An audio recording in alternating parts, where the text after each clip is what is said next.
Aujourd'hui, je me dis qu'il n'y a plus rien qui est inatteignable, malgré l'handicap, malgré tous ces doutes, malgré le fait que la santé mentale, c'est pas forcément évident tous les jours. D'avoir trouvé ma passion, ça m'a beaucoup aidé. Bonjour, moi c'est Inès, je suis nail artiste, j'ai 24 ans et je fais des ongles malgré mon handicap. Alors moi, je me suis retrouvée hospitalisée après un accident qui a eu lieu quand j'étais petite. Entre-temps, tout allait bien et en fait, suite à une opération qui a raté, je me suis retrouvée bloquée à long terme. Et c'est là où m'est venue ma passion pour le nail art. J'ai commencé parce qu'une dame était venue me faire les ongles à l'hôpital. Et après, en fait, j'ai pas arrêté de moi-même avoir cette envie d'avoir les ongles propres. Et en sortant de l'hôpital, j'avais pas l'énergie de me déplacer en institut. Du coup, j'ai juste acheté le matériel et j'ai commencé en fait sur moi-même, mes sœurs, les copines de mes sœurs. Et puis c'est parti. C'est parti un peu vite, mais c'est parti. C'est en postant sur les réseaux sociaux que c'est parti d'un coup et que en repartageant. Bah, les gens ont aimé ce que je faisais. Je ne pensais pas que ça pouvait être un métier et puis j'étais encore dans mon hospitalisation. Techniquement, je suis encore censée être en hospitalisation à domicile.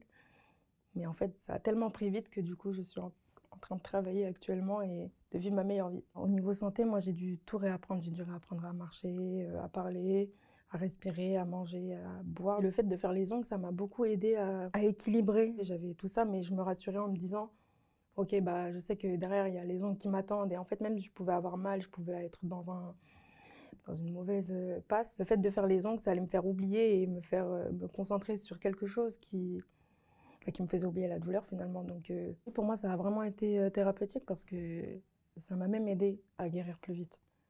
Donc c'est incroyable. Mon inspiration première même, elle part de l'hôpital parce que finalement, j'avais pas d'autre chose. Puis même en devenant ma propre infirmière, j'ai beaucoup été amenée à toucher les instruments, à toucher les gants, le matériel. Si je peux l'utiliser pour moi, je peux l'utiliser pour plein d'autres choses. Donc j'ai fini par me dire, ok, bah, je vais tester. En testant, je me suis rendu compte que c'était possible. Je m'amuse avec ça et j'utilise toujours mes seringues et tout mon matériel pour jouer avec mon art finalement. Aujourd'hui, je trouve un semblant d'équilibre parce que j'ai toujours des douleurs, des rendez-vous médicaux obligatoires. Il y a des choses aussi qui arrivent comme des problèmes de sonde ou des problèmes techniques, on va dire. Évidemment que ça m'impacte dans ma vie professionnelle. C'est ça aussi qui fait que je suis encore plus fière de moi. Ce qui est bien avec le nail art, du coup, c'est que j'ai cette liberté de pouvoir m'adapter. Toute cette partie de travail en amont qui est de ma propre responsabilité. Donc, si j'ai mal, je peux faire des pauses. Je peux mettre tout le temps que je veux pour faire les ongles. Et même on-set, en shooting, c'est toujours très libre. Il y a toujours une petite partie où c'est toujours un peu le rush. En cas d'éventualité de soucis de santé, je peux toujours en fait quitter le shooting ou quoi une fois que le travail est fait. Je peux prendre une assistante.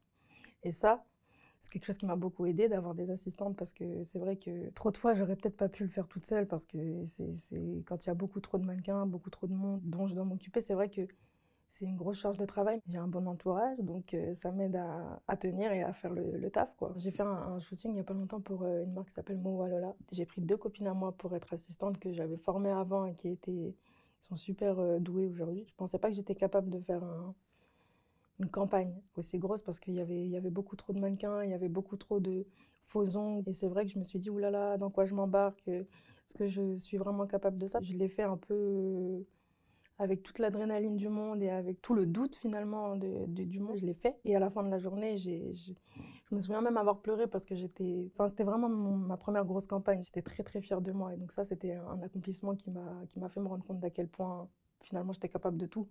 Parce que si j'ai fait ça, c'est que vraiment je peux faire n'importe quel autre job.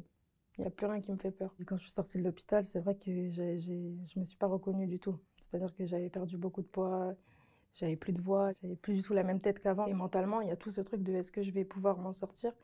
Est-ce que je vais pouvoir un jour reparler, remanger, revivre normalement juste le strict minimum de la normalité? Après, même si, qu'est-ce que la normalité? Et le fait d'avoir trouvé ma voie, c'est vraiment miraculeux. Aujourd'hui, je me dis qu'il n'y a plus rien qui est inatteignable, malgré l'handicap, malgré tous ces doutes, malgré le fait que la santé mentale, c'est pas forcément évident tous les jours. S'il y a une seule chose que j'aurais peut-être aimé qu'on me dise à ce moment-là, quand j'étais la Inès d'il y a 4-5 ans, totalement pleine de doutes et pleine de douleurs, d'handicap et de mal-être, j'aurais aimé qu'on me dise qu'en fait, il n'y a rien qui va m'arrêter, il n'y a rien qui est impossible, qu'il faut laisser le temps au temps. Croyez en vous et faites ce que vous avez à faire, c'est tout.